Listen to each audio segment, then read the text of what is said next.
We are wrapping up the special Coffee with Dragon Black History Month sessions.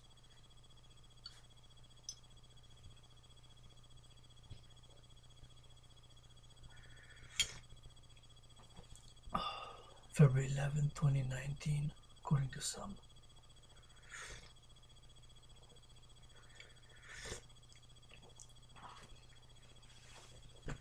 Have a coffee and we'll read, study, learn together. Specifically, we will read about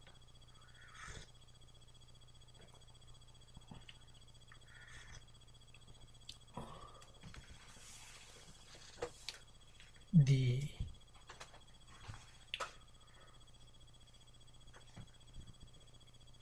cultural contributions of African Americans, Black Americans,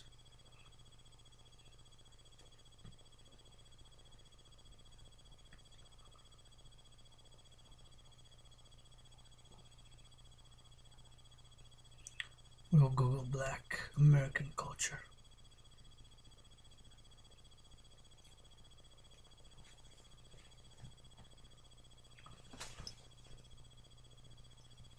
Honoring Black History Month. Yours truly, Adrian, h.a.dragan, H-A-N-N-A-H.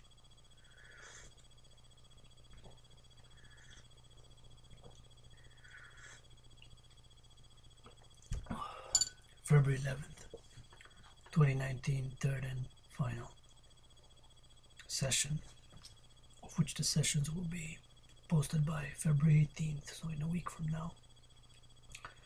Since currently the postings, what I meant to say is the uploading of these three-part series of Coffee with Dragon started at the beginning after February 7th, I think was the first. Cup of Coffee special edition dedicated, Cup of Coffee with Dragon dedicated to Black History Month. So this is the third and final one.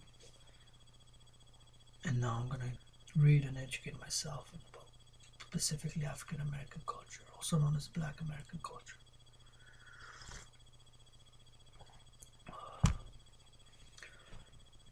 You'll have to excuse me after a few minutes. Have a dragon special apple pie. If not, I don't know if I can call it a pie, but it's an apple special dessert of someone in the oven. Third and final session, specifically Black American culture. Also known as Black American culture, refers to the contributions of African Americans to the culture of the United States, and would go so far, myself of course living in Canada, there's a lot of cultural cross integration, cross North American culture, if you will, with of course segmentations and different sections of distinctions and much diversity within the culture of North America, United States of America, and then Western and then world culture, of which myself, world LGBTQ citizen. Oh, solidarity, of course, with my rainbow African Americans. Going to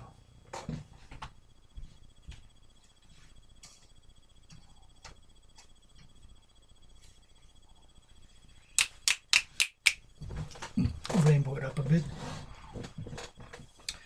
February 11th, we continue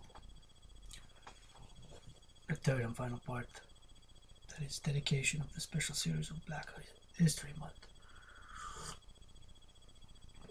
February 11th. So African American culture, also known as Black American culture, refers to the contributions of African Americans to the culture of the United States, either as part of or distinct from mainstream American culture. The distinct identity Or again, I'm not here to argue, to debate.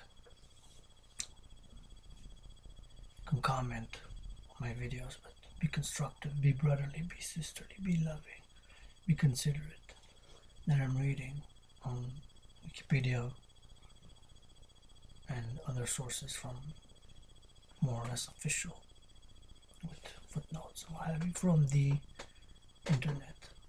So of course it's gonna be not 100% accurate or fair or just in the sense, but if we can do it more justice, let's do it together. Mainstream American culture. The distinct identity of African American culture is rooted in the historical experience of the African American people, including the Middle Passage. The culture is both distinct and enormously influential on American and global worldwide culture as a whole. If I can you just from Mississippi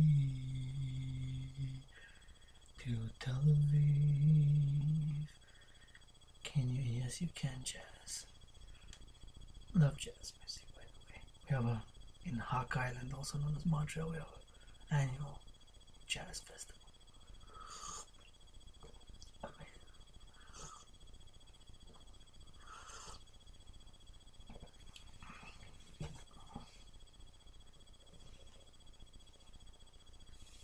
So the culture is both distinct and enormously influential on American and global, worldwide culture as a whole. And global, worldwide culture as a whole. Global, worldwide culture as a whole. African American culture is primarily rooted in West and Central Africa. Understanding its identity within the culture of the United States, it is, in the anthropological sense, conscious of its origins as largely a blend of West and Central African cultures. Although slavery greatly restricted the ability of African Americans to practice their original cultural traditions, many practices, values, and beliefs survived, and over time have modified and or blended with European cultures and other cultures such as that of Native Americans. African American identity was established during the slavery period, producing a dynamic culture that has had and continues to have a profound impact on American culture as a whole, as well as that of the broader world. Definitely.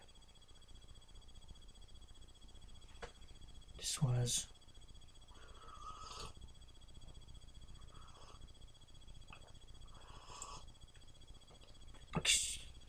written in 1998, Exchanging Our Country Marks, the transformation of African identities in the colonial and antebellum South. The transformation of African identities in the colonial and antebellum South, University of North Carolina.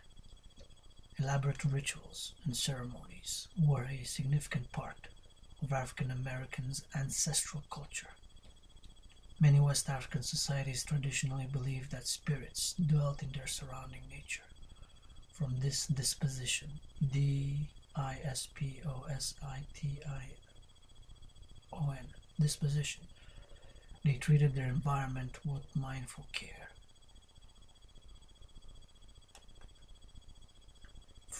They also generally believed that a spiritual life source existed after death, and that ancestors in the spiritual realm could then mediate between the Supreme Creator and the living.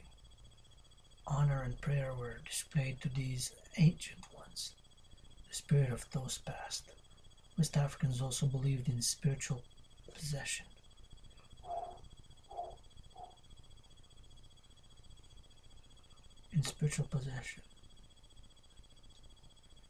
Claiborne Carson, Emma J. Sansky Warner, and Gary B. Nash, The Struggle for Freedom, A History of African Americans, Volume 1 to 1877, Prentice Hall. In the beginning of the 18th century, Christianity began to spread across North Africa.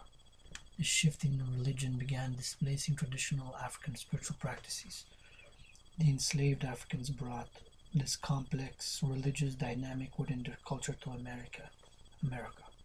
This fusion fusion, Fusion, fusion of traditional African beliefs.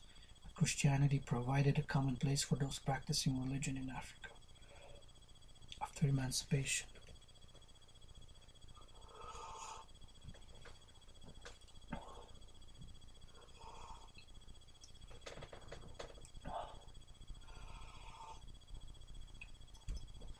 emancipation, unique African American traditions continued to flourish as distinctive traditions or radical innovations in music, art, literature, religion, cuisine, and other fields.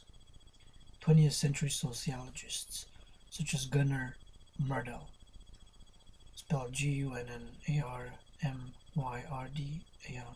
believed that African Americans had lost most of their cultural ties with Africa.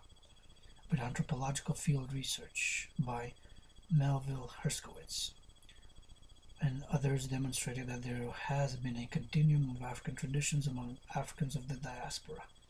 The greatest influence of African cultural practices on European culture is found below the Mason-Dixon line in the American South. For many years, African American culture developed separately from European culture, both because of slavery and the persistence of racial discrimination in America, as well as African American slave descendants' desire to create and maintain their own traditions. Today, African American culture has become a significant part of American culture and yet, at the same time, remains a distinct cultural body. African American Voices, Slave Culture, University of Houston, June 2nd, 2007, archived.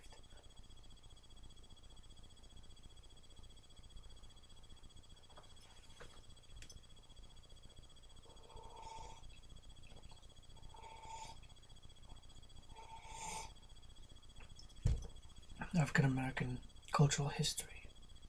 From the earliest days of American slavery in the 17th century, slave owners sought to exercise control over their slaves by attempting to strip them of their African culture.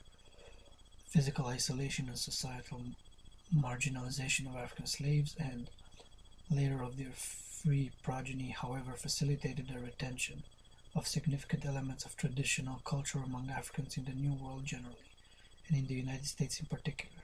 Slave owners deliberately tried to repress independent political or cultural organization in order to deal with the many slave rebellions or acts of resistance that took place in the United States, Brazil, Haiti, and the Dutch Guyanas.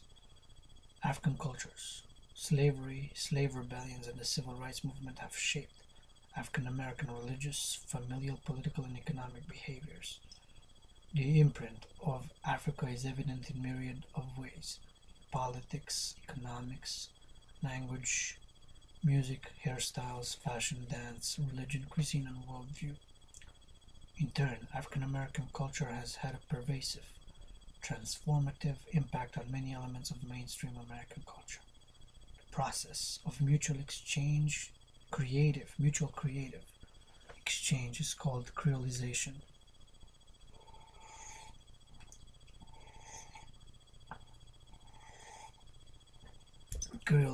Over time, the culture of African slaves and their descendants has been ubiquitous in its impact on not only the dominant American culture but on world culture as well. I'll be back in a minute. Gonna go check on that apple dragon specialty.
Back, back, back, back, back, back, back, back.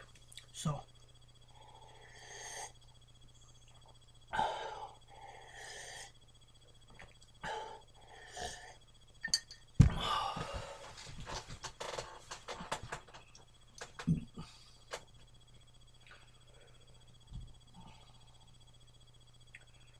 oral tradition, slave holders limited or prohibited education of enslaved African Americans because they feared it might empower their chattel and inspire or enable emancipatory ambitions. In the United States, the legislation that denied slaves formal education likely contributed to their maintaining a strong oral tradition, a common feature of indigenous African cultures. African-based oral traditions became the primary means of preserving history, mores, and other cultural information among the people. This was consistent with the griot practices of oral history in many African and other cultures that did not rely on the written word. Many of these cultural elements have been passed from generation to generation through storytelling. The folk tales provided African Americans the opportunity to inspire and educate one another. Maggie Papa, M.A. Gerber, Eber Muhammad, African American Culture Through Oral Tradition, George Washington University, from May 17, 2007. Examples of African American folk tales include trickster tales of Brer Rabbit and heroic tales such as that of John Henry. The Uncle Remus stories by Joel Chandler Harris helped to bring African American folk tales into mainstream adoption. Harris did not appreciate the complexity of their stories nor their potential for a lasting impact on society. Other narratives that appear as important recurring motifs in African American culture are the signifying monkey, the Ballad of Shrine, and the legend of Stagger Lee. What's that?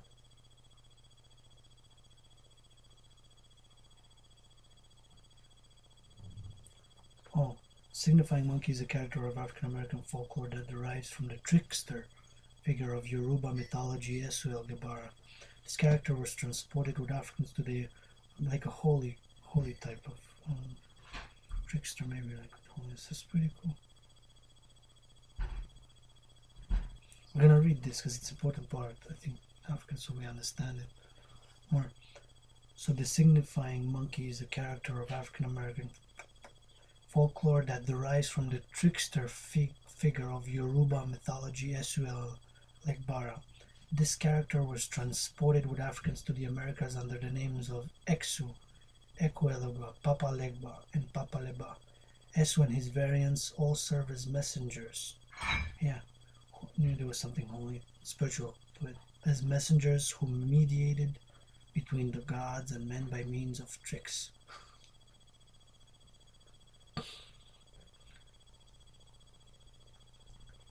Gates Henry Lewis, The Blackness of Blackness, a critique on the sign and the signifying monkey, in Julie Rifkin and Michael Ryan, Literary Theory and Anthropology, Blackwell, 1998. The signifying monkey is distinctly Afro-American, but is thought to derive from Yoruban mythology, which depicts Ekwelega with a monkey on his side.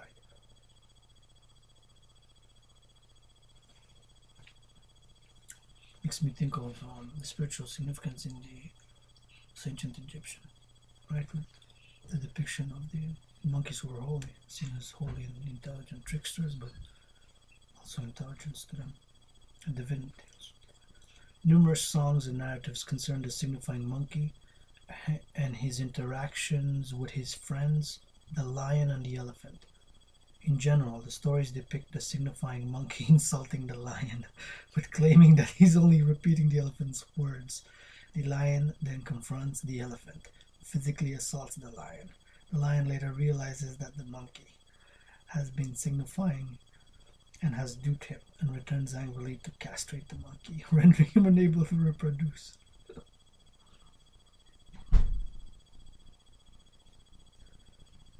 Myers DG, signifying nothing. New Criterion 8, 1990. Page 61. Interesting. Myers DG. This was written in 1990.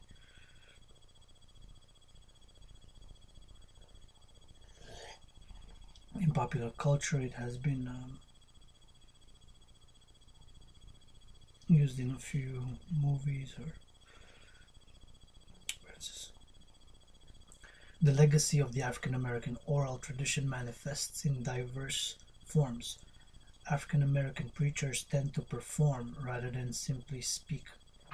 The emotion of the subject is carried through the speaker's tone, volume, and cadence, which tend to mirror the rising action, climax, and descending action of the sermon.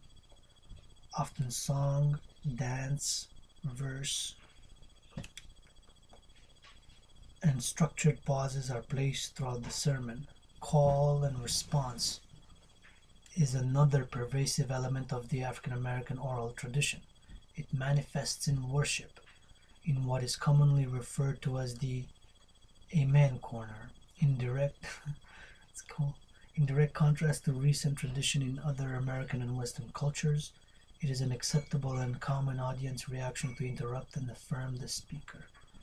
This pattern of interaction is also in evidence in music, particularly in blues and jazz forms.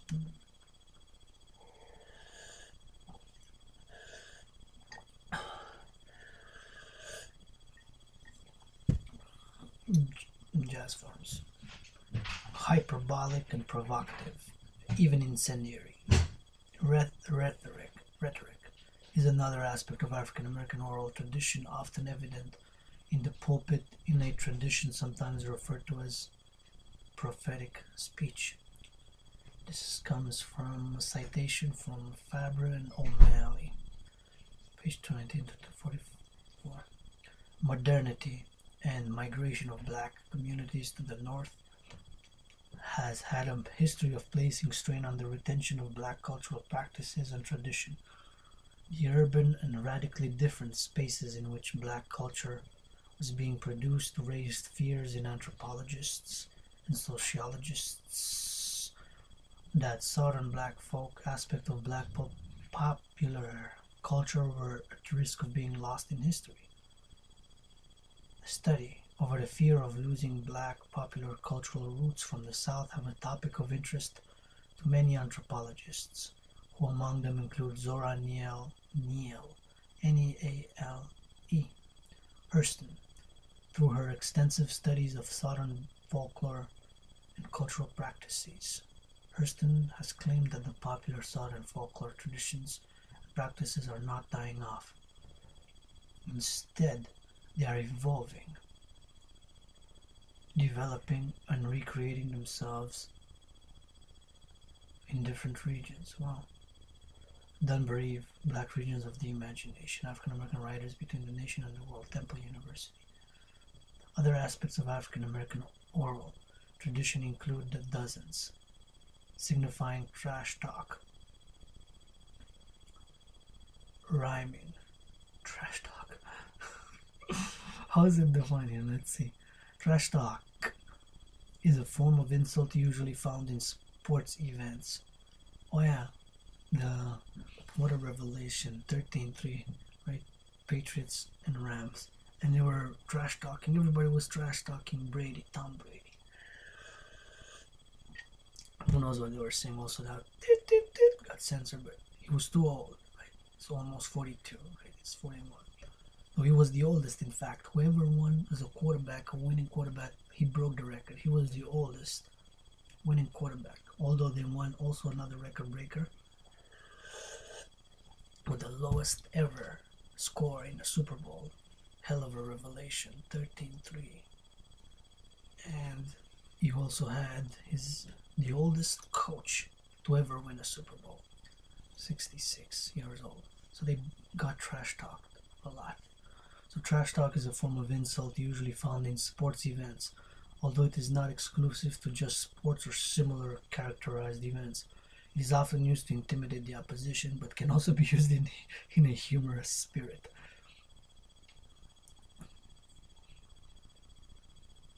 And then Muhammad Ali is here giving in the trash talk was commonly used by the heavyweight boxing champion Muhammad Ali in the 60s and 70s. In 1963, Ali even released a popular full-length record album consisting, really, didn't know that, largely of trash talk poetry. It was entitled I Am the Greatest. Would love to hear it. Never heard any, might have heard from it, but not specifically it.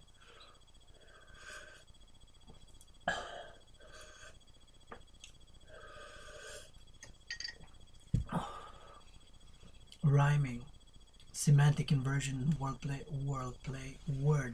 W-O-R-D, wordplay, many of which have found their way into mainstream American popular culture and became international phenomenon. This is Michael L. Hecht, Ronald Jackson, Sidney A. Ribot, 2003, African American Communication, Exploring Identity and Culture. Spoken word. Artistry is another example. Spoken word. Artistry is another example of how the African American oral tradition has influenced modern popular culture. Spoken word artists employ the same techniques as African American preachers, including movement, rhythm, and audience participation. Cool. Rap music from the 1980s and beyond has been seen as an extension of oral culture. Yeah, rap music myself as a rapper, hobby. What's this hobby? Lover of them.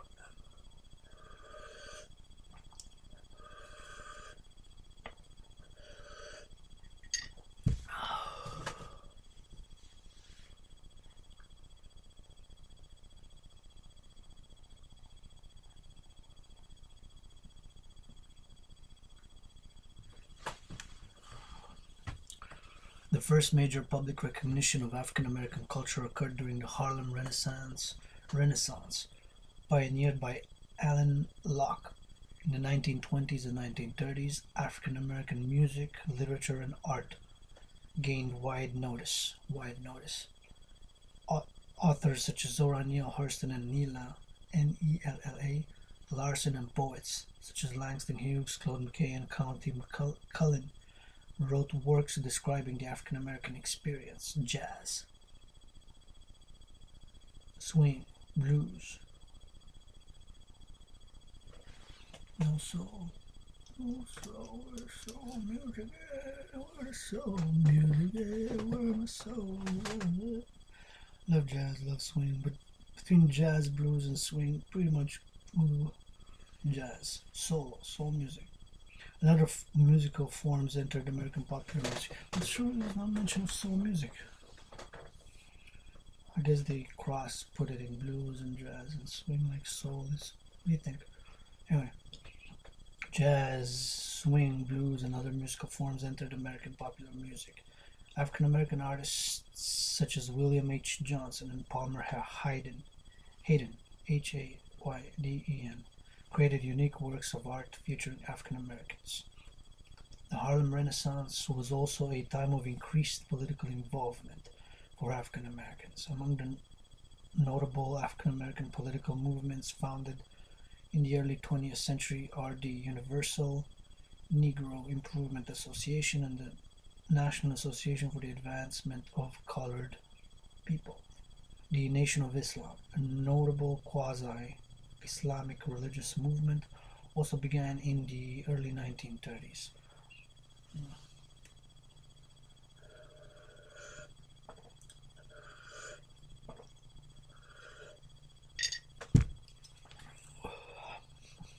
African American cultural movement, the Black Power movement of the 1960s and 1970s followed in the wake of the non-violent civil rights movement. The movement promoted racial pride and ethnic cohesion in contrast to the focus on integration of the civil rights movement, and adopted a more militant posture in the face of racism. It also, it also inspired a new renaissance in African American literacy and artistic expression, generally referred to as the African American or Black Arts Movement. The works of popular recording artists such as Nina Simone, Young, Gifted, and Black, and the Impressions keep on pushing, as well as the poetry, fine arts, and literature of the time, shaped and reflected the growing racial and political consciousness. Black Power, Black Arts Movement, University of Michigan, archived from the original on February 27, 2008, retrieved June 2, 2000. Among the most prominent writers of the African American arts movement were poet Nikki Giovanni, poet and publisher Don L. Lee, who later became known as Haki Madhubuti, M-A-D-H-U-B-U-T, Madhubuti, poet and playwright Leroy Jones, later known as Amiri Baraka, and Sonia Sanchez. Other influential writers were Ed Bullins, Dudley Randall, Mary Evans, June Jordan, Larry Neal, and Amos Zoobolton. AHMOS Zoobolton. Another major aspect of the African American arts movement was the infusion of the African aesthetic, a return to a collective cultural sensibility and ethnic pride that was much in evidence during the Harlem Renaissance in the celebration of negritude among the artistic and literary circles in the US, Caribbean, and the African continent nearly 4 decades earlier. The idea that black is beautiful. During this time, there was a resurgence of interest in and an embrace of elements of African culture within African American culture that had been suppressed or devalued to conform to Eurocentric America. Natural hairstyles, such as the afro, and African clothing, such as the dashiki, gained popularity. More importantly, the African American aesthetic encouraged personal pride and political awareness among African Americans. And with that, I'll go check on special dragon pie, apple pie. Be back.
Back, celebrating black culture. This cup of coffee dedicated.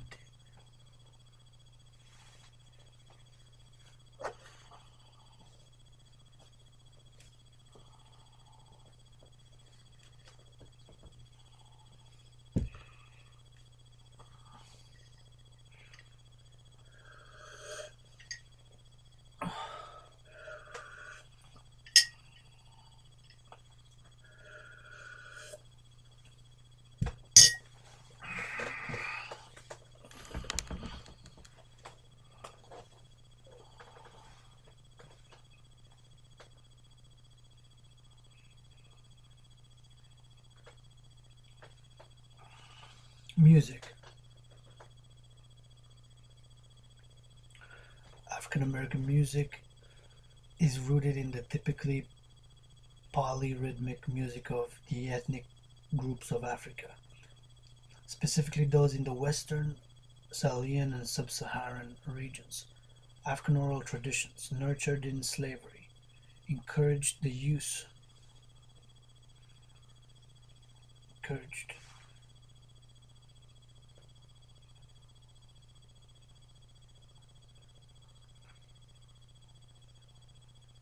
encouraged the use of music to pass on history, teach lessons, ease suffering, and relay messages. The African pedigree of African American music is evident in some common elements: call and response, syncopation, percussion, improvisation, swung notes, blue notes, the use of falsetto, melisma, and complex multi-part harmony. Man, that complex, I don't know about all that, but I know that I can rap. Like my hobby, this is my passion, this is my life. Like I cannot rap. Cannot spell it up. English what? C-W-H-A-T with the dragon. Spell it up. Put a cup, cause all of my booty black. Hey, what? In the strip club, freedom rocks. How many rocks? On the dock, spread locks. Do the dragon hawks. Guys, nice, behave nice, nice. This if you made it this far, you apocalyptic rocks. Right, because you know, compass.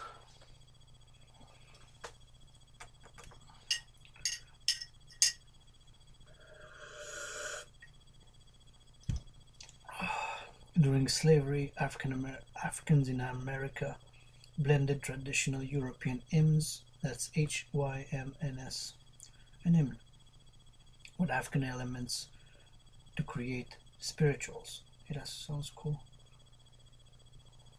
Stuart Earl L., August 1st, 1998, African American Music, an Introduction, Prentice Hall. Spirituals, what do they mean, spirituals?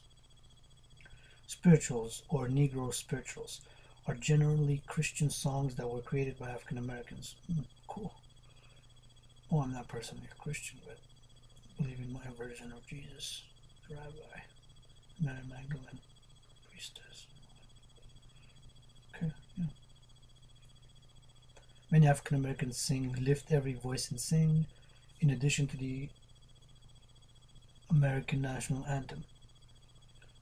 Lift Every Voice and Sing, often referred to as, I'm going to read this, this is important, often referred to as the Black National Anthem, is a song written as a poem by James Weldon Johnson, who lived from 1871 to 1938.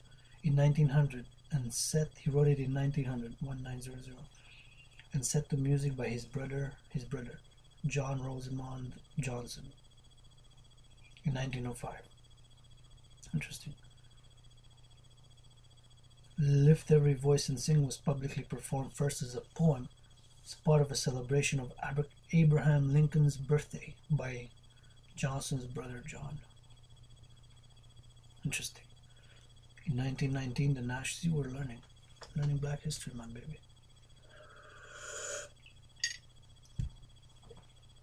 Abraham Lincoln's birthday by Johnson's brother John.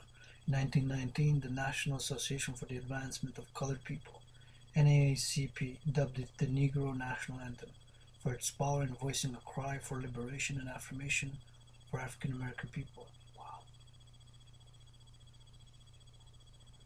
Might have, of course, heard of it, lived everywhere in the movies.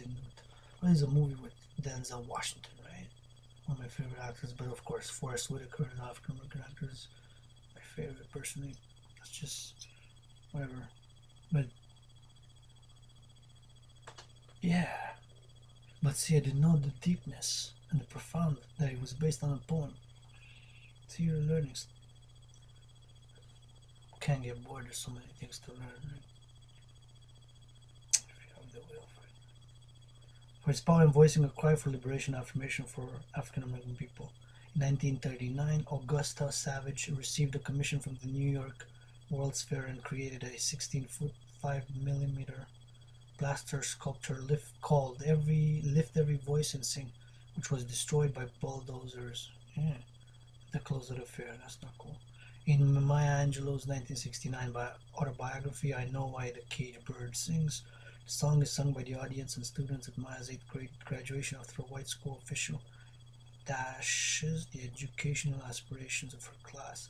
In 1990, singer Melba Moore released a modern rendition of the song, which she recorded along with others including R&B artists Stephanie Mills, Freddie Jackson, and Anita Baker, Dionne Warwick, Bobby Brown, Stevie Wonder, Jeffrey Osborne, and Howard Hewitt, and gospel artists Bebe and Cece Winans, Take Six, and the Clark Sisters, after which Lift Every Voice and Sing was entered into the congressional record by Del Walter Fauntroy. EDC. In 2008, jazz singer Renee Marie was asked to perform the national anthem at the civic event in Denver, Colorado, where she caused a controversy by substituting the words of Lift Every Voice and Sing into the song. This arrangement in the words of Lift Every Voice and Sing with the melody of the Star Spangled Banner became part of the titular suite on her 2001 CD release, The Voice of My Beautiful Country. On January 20th, 2009, the Reverend Joseph Laurie, who was formerly president of the Southern Christian Leadership Conference, used a near verbatim recitation of the song's third stanza to begin his benediction at the inauguration ceremony for President Barack Obama. On September 24, 2016, this song was sung by mezzo-soprano Denise Graves and chorus at the conclusion of the opening ceremonies of the National Museum of African American History and Culture, which Obama delivered a keynote address on October 19, 2017.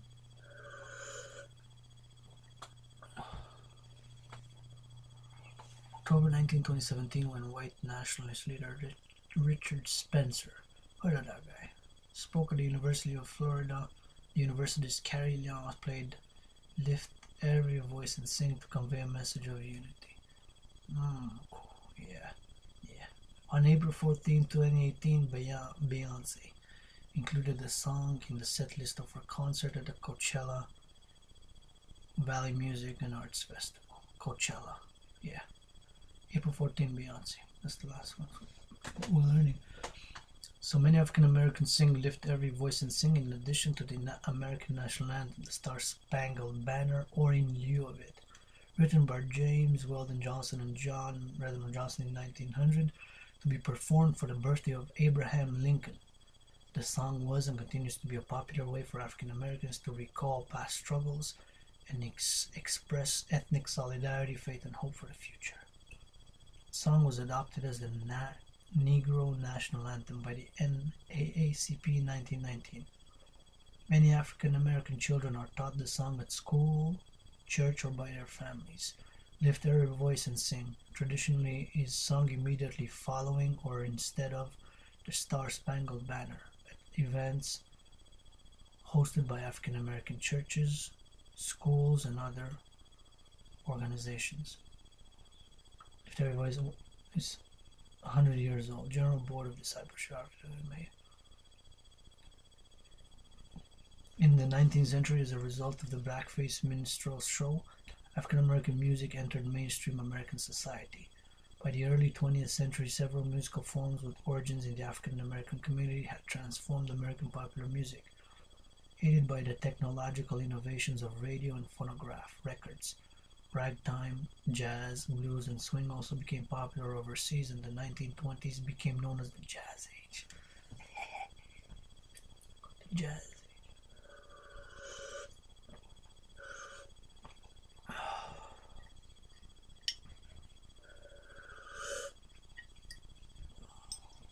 The early 20th century also saw the creation of the first African American Broadway shows. Films such as King Vidor, Hallelujah, and operas such as George Gershwin's Porgy and Bess. Rock and roll, doo-wop, soul, baby.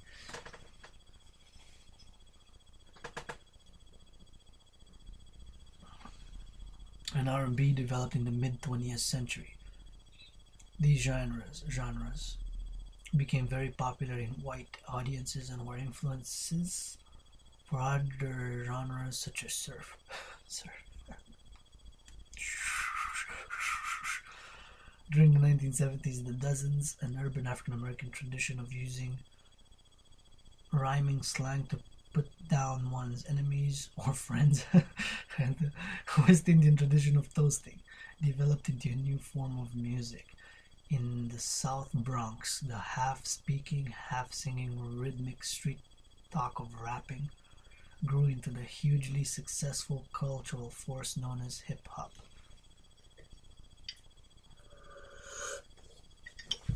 Of which myself am a hobby rapper. Class woman. What?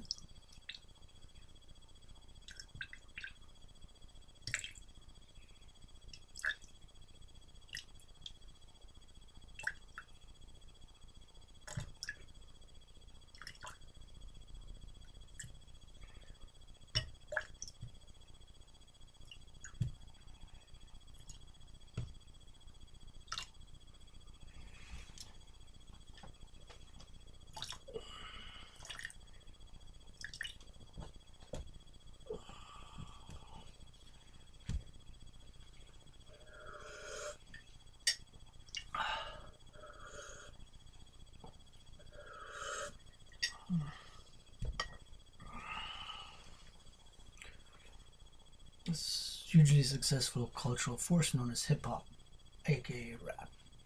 Contemporary hip hop would become a multicultural movement. However, it still remained contemporary. Hip hop would become a multicultural movement. However, it still remained important to many African Americans.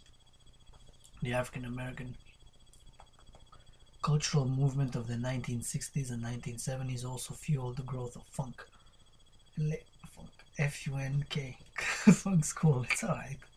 I mean, it's cool. And later, funky. Funky, spunky, give me my money. Fueled the growth of funk and later hip-hop forms such as rap, hip house, New Jack Swing, and go-go. House music was created in black communities in Chicago in the 1980s. African American music has experienced far more widespread acceptance in American popular culture, American popular music in the 21st century than ever before. In addition to continuing to develop newer musical forms, modern artists have also started a rebirth of older genres in the form of genres such as neo-soul and modern funk-inspired groups. In contemporary art, black subject matter has been used as raw material to portray black experience and aesthetics. The way blacks' facial features were once conveyed as stereotypical in media and entertainment continues to be an influence within art. Dictomies, that's spelled D-I-C-H-O-T-O-M-I-E-S, arise from artworks such as Open Casket by Dana Schutz, S-C-H-U-T-Z, Schutz, based on the murder of Emmett Till, to remove the painting and destroy it from the way black paint is conveyed. Meanwhile, black artists just carried James Marshall portrays the black body as empowerment and black invisibility. The arts, dance, African American dance, like other aspects of African American culture, finds its earliest roots in the dances of the hundreds of African ethnic groups that made up African slaves in the Americas, as well as influences from European sources in the United States. Dance in the African tradition, and thus in the tradition of slaves, was a part of both everyday life and special occasions. Many of these traditions, such as get down, ring shouts, and other elements of African body language, survive as elements of modern dance. In the 19th century, African American dance began to appear in minstrel shows. These shows often presented African Americans as caricatures for ridicule to large audiences. The first African American dance to become popular with white dancers was the cakewalk, in 1891, cakewalk. Later dances to follow in this tradition include the Charleston, the Lindy Hop, the Jitterbug, and the Swing. During the Harlem Renaissance, African American Broadway shows such as Shuffle Along helped to establish and legitimize African American dancers. African American dance forms such as tap, a combination of African and European influences, gained widespread popularity thanks to dancers such as Bill Robinson and were used by leading white choreographers who often hired African American dancers. Contemporary African American dance is descended from these earlier forms and also draws influence from African and Caribbean dance forms. Groups such as the Alwyn Ailey American Dance Theater have continued to contribute to the growth of this form. Modern popular dance in America is often greatly influenced by African American dance. American popular dance has also drawn many influences from African American dance, most notably in the hip hop genre. One of the uniquely African American forms of dancing, turfing, emerged from social and political movements in the East Bay in the San Francisco Bay Area.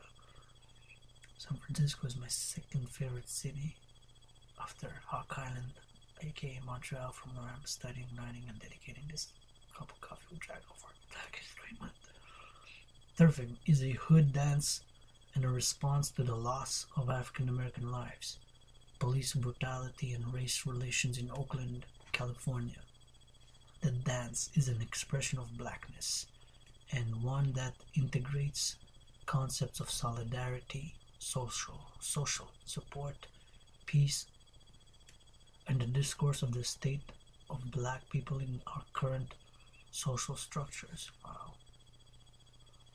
From streets to stage, two dance words see From streets to stage, two dance worlds see harmonization, and not sure what that word is. My vision is sometimes different. So anyways, it was on January 23rd, Literature Resource Center, weekend edition, Saturday, so only a few years ago.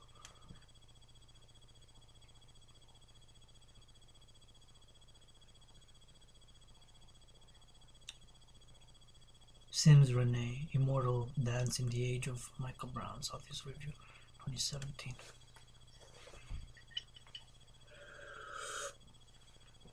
Cup of coffee, Black History Month.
Continuing our education, cup of coffee dedicated to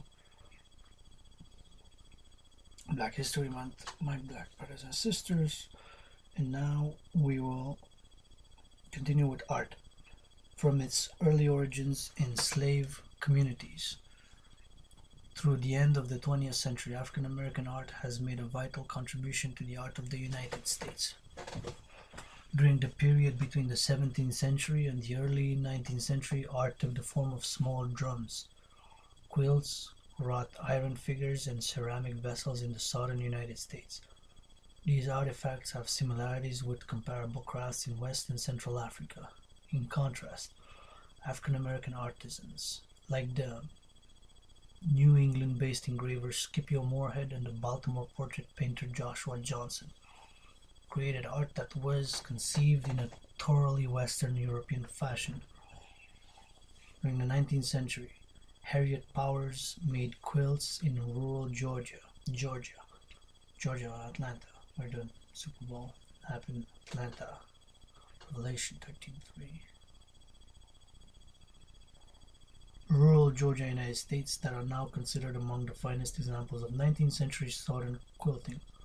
Later in the 20th century, the women of G.'s band developed a distinctive, bold, and sophisticated quilting style based on traditional African American quilts with a geometric simplicity that developed separately but was like that of Amish quilts in modern art. Wow, it's pretty good though. Wow, it's pretty.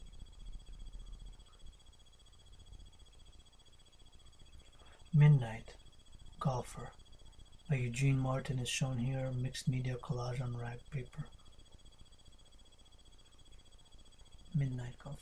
After the American Civil War, museums and galleries began more frequently to display the work of African American artists. Cultural expression in mainstream venues was still limited by the dominant European aesthetic, spelled Aesthetic, aesthetic, like aesthetics, dominant European aesthetic and racial prejudice. Still today it is. To increase the visibility of their work, many African American artists traveled to Europe where they had greater freedom. It was not until the Harlem Renaissance that more European Americans began to pay attention to African American art in America. During the 1920s, artists such as Raymond Barty, Aaron Aron, Douglas Augusta Savage, and photographer James Van der Zee became well known for their work. During the Great Depression, new opportunities arose for these and other African American artists under the WPA. In later years, other programs and institutions, such as the New York City-based Harman Foundation, helped to foster African American artistic talent. Augusta Savage, Elizabeth Catlett, Louis Mailou Jones, Romare Bearden, Jacob Lawrence, and others exhibited in museums and juried art shows, and who built reputations and followings for themselves. In the 1950s and 1960s, there were very few widely accepted African American artists. Despite this, the Highwaymen, a loose association of 27 African American artists from Fort Pierce, Florida, created idyllic, quickly realized images of the Florida landscape and peddled some 50,000 of them from the trunks of their cars.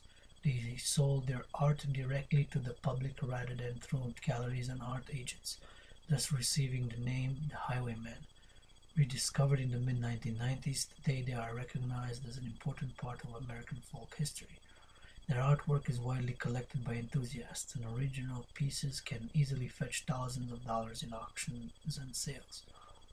The Black Arts movement of the 1960s and 1970s was another period of resurgent interest in African American art.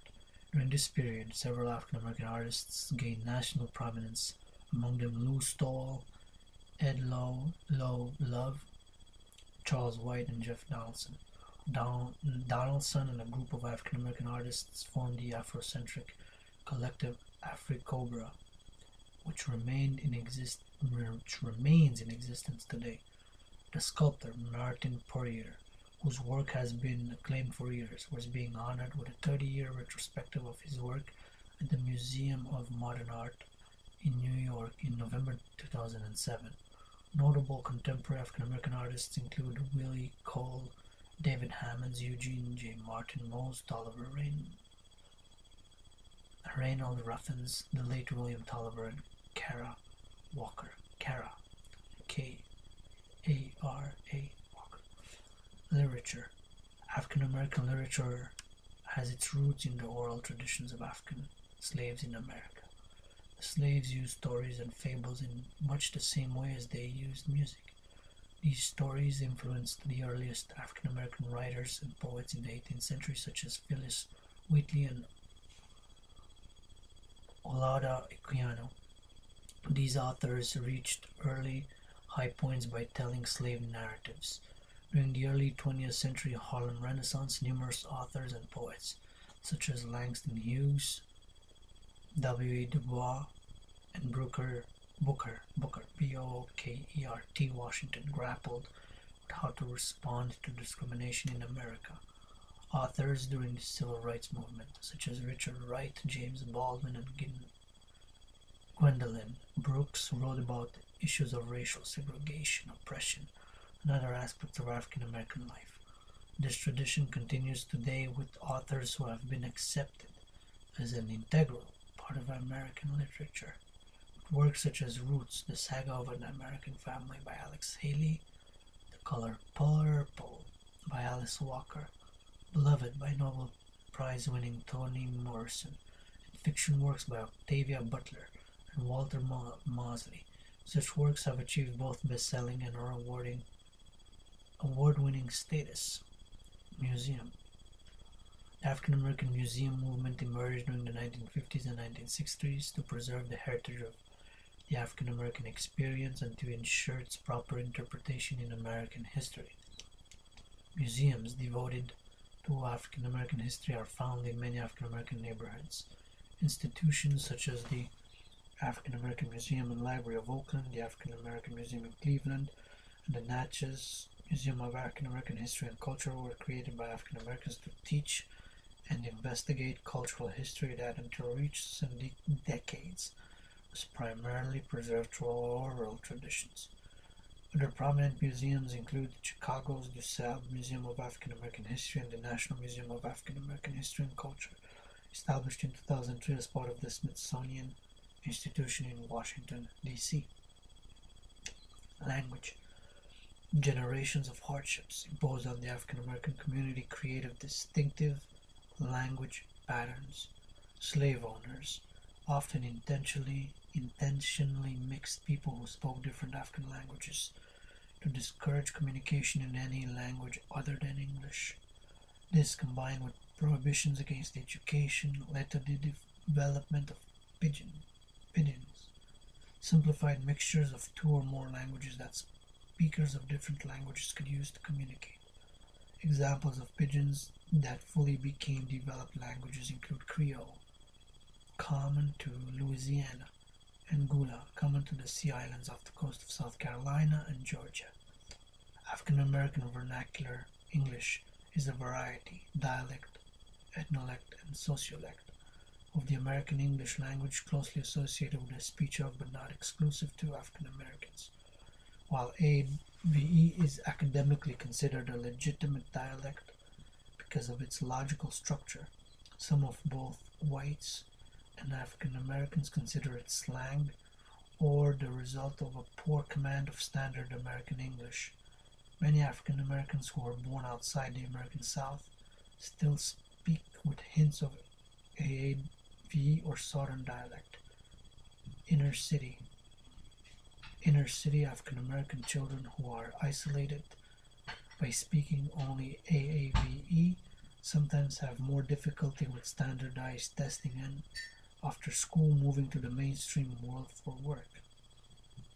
It is common for many speakers of AAVE to code switch between AAVE and standard American English depending on the setting. Fashion and aesthetics. Attire. The Black Arts Movement, a cultural explosion of the 1960s, saw the incorporation of surviving cultural dress with elements from modern fashion and West African traditional clothing to create a uniquely African American traditional style. Kente cloth is the best known African textile. These colorful woven patterns, which exist in numerous varieties, were originally made by the Ashanti and EWE peoples of Ghana and Togo. Kente fabric also appears in a number of Western style fashions, ranging from casual t-shirts formal bow ties and cummerbunds. Kente strips are often sewn into liturgical and academic robes or worn as stoles. Since the Black Arts movement, traditional African clothing has been popular amongst African Americans for both formal and informal occasions. Other manifestations of traditional African dress in common evidence in African American culture are vibrant colors, mudcloth, trade beads, and the use of adinkra, Adinkra motifs in jewelry and in couture and decorator fabrics. Another common aspect of fashion in African American culture involves the appropriate dress for worship in the black church. It is expected in most churches that an individual present their best appearance for worship. African American women in particular are known for wearing vibrant dresses and suits. An interpretation of a passage from the Christian Bible. Every woman who prays or prophesies with her head uncovered dishonors her head, has led to the tradition of wearing elaborate Sunday hats, sometimes known as crowns. Hairstyling. Hair in African American culture is greatly varied. African American hair is typically composed of coiled curls, which range from tight to wavy. Many women chose to wear their hair in its natural state. Natural hair can be styled in a variety of ways, including the afro, twist outs, braid outs, and wash and go styles. It is a myth that natural hair presents styling problems or is hard to manage. This myth seems prevalent because mainstream culture has, for decades, attempted to get African American women to conform to its standard of beauty, straight hair. To that end, some women prefer straightening of the hair through the application of heat or chemical processes. Although this can be a matter of personal preference, the choice is often affected by straight hair being a beauty standard in the West, and the fact that hair type can affect employment. Fortunately, yeah. However, more and more women are wearing their hair in its natural state and receive positive feedback. Alternatively, the predominant and most socially acceptable practice for men is to leave one's hair natural, N-A-T-U-R-A. For men is to leave one's hair natural. Often, as men age and begin to lose their hair, the hair is either closely cropped or the head is shaved completely free of hair.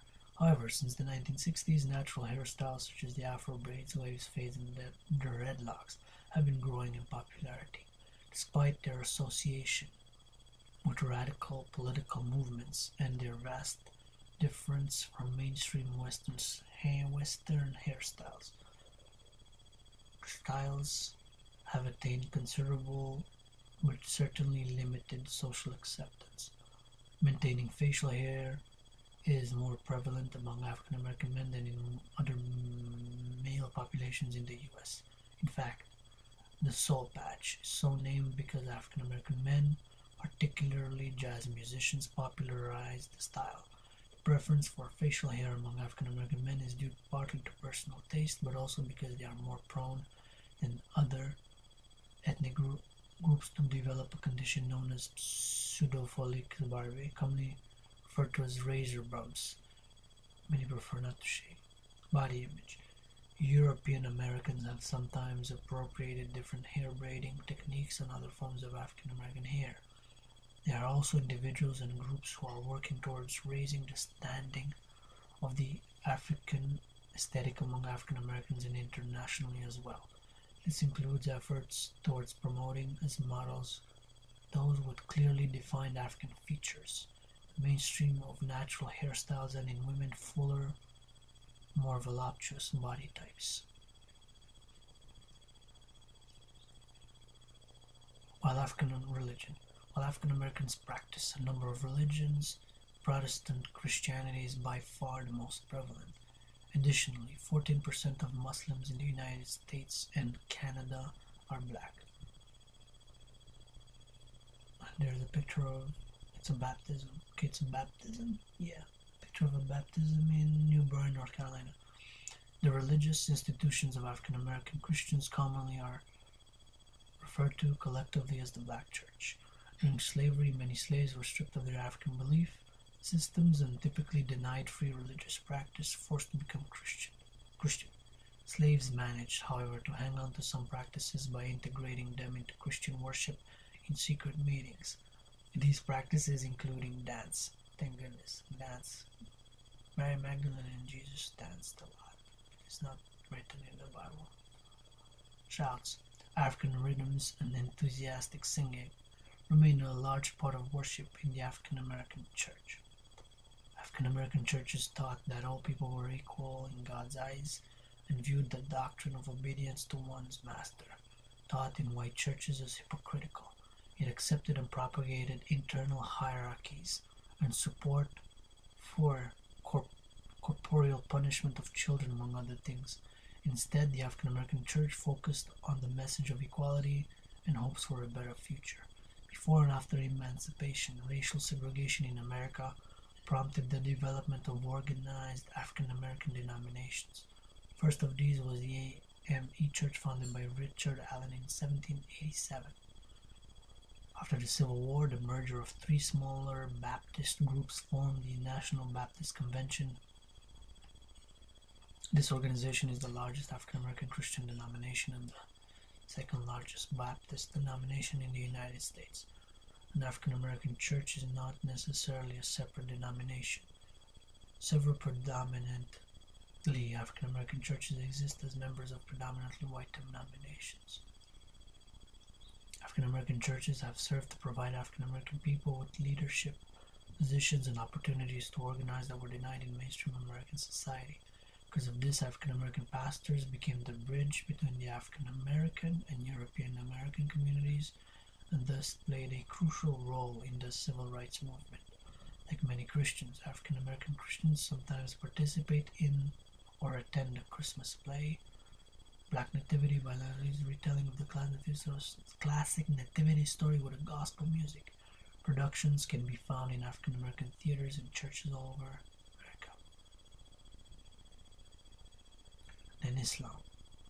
Generations before the advent of the Atlantic slave trade, Islam was a thriving religion in West Africa due to its peaceful introduction via the lucrative trans-Saharan trade between prominent tribes in the southern Sahara and the Arabs and Berbers in North Africa. In his attesting to this fact, the West African scholar Sheikh Anta Diop explained, the primary reason for the success of Islam in Black Africa consequently stems from the fact that it was propagated peacefully at first by solitary Arabo-Berber travelers to certain black kings and notables, who then spread it about them to those under their jurisdiction. Many first-generation slaves were often able to retain their Muslim identity. Their descendants were not. Slaves were either forcibly converted to Christianity, as was the case in the Catholic lands, or were besieged with gross inconveniences to their religious practice, such in the case of the Protestant American mainland. Huh?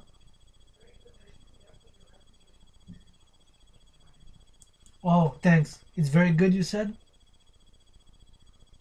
Cool. I'm gonna have some in a bit. Judaism. There are 150,000 African Americans in the United States who practice Judaism. Some of these are members of mainstream Jewish groups like the Reform, Conservative, or Orthodox branches of Judaism. Others belong to non-mainstream Jewish groups like the Black Hebrew Israelites. The Black Hebrew Israelites are a collection of African American religious organizations whose practices and beliefs are derived to some extent from Judaism. Their varied teachings often include that African Americans are descended from the biblical Israelites. Studies have shown in the last 10 to 15 years that there has been major increase in African Americans identifying as Jewish. Rabbi Capers Funny, the first cousin of Michelle Obama, says in response to skepticism by some on people being African American and Jewish at the same time. I am a Jew, and that breaks through all color and ethnic barriers. Wow.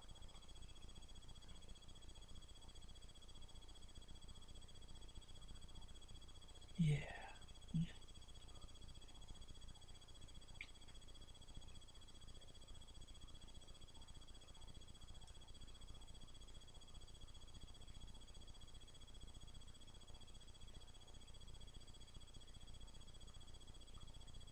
We'll end it on that beautiful note.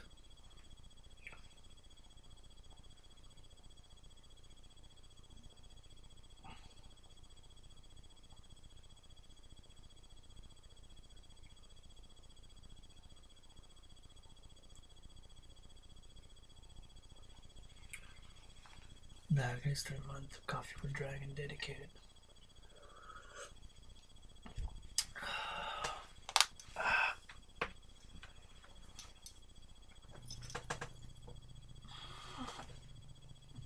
To Black History Month.